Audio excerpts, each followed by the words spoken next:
പാണ്ടിക്കാട് 400 കോഴികളെ തെരുവു നായകൾ കടിച്ചുകൊന്നു. കക്കുളം സ്വദേശി പീച്ചമണ്ണിൽ മുഹമ്മദിന്റെ കോഴി ഫാമിലെ കോഴികളെയാണ് കടിച്ചുകൊന്നത്.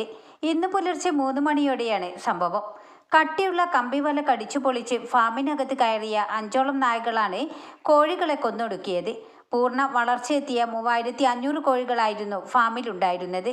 പ്രദേശത്തെ തെരുവു നായ ശല്യം രൂക്ഷമാണെന്ന് നാട്ടുകാർ പറയുന്നു. ഇത് എൻ്റെ സുഹൃത്ത് പീച്ചമണ്ണിൽ മുഹമ്മദിൻ്റെ കോഴി ഫാമാണ്. 3500ഓളം കോഴികളുള്ള ഒരു ഫാമാണിത്.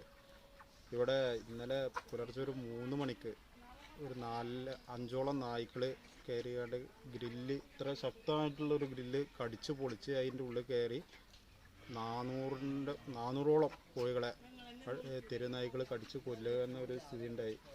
ഇത് ഈ പ്രദേശങ്ങളിലൊക്കെ തെരുവുനായ്ക്കളെ ശല്യം രൂക്ഷമാണ്. അതിന് അധികൃതർ അതിൻ്റെ നടപടി സ്വീകരിക്കണമെന്ന് ആണ് പറയാനുള്ളത്.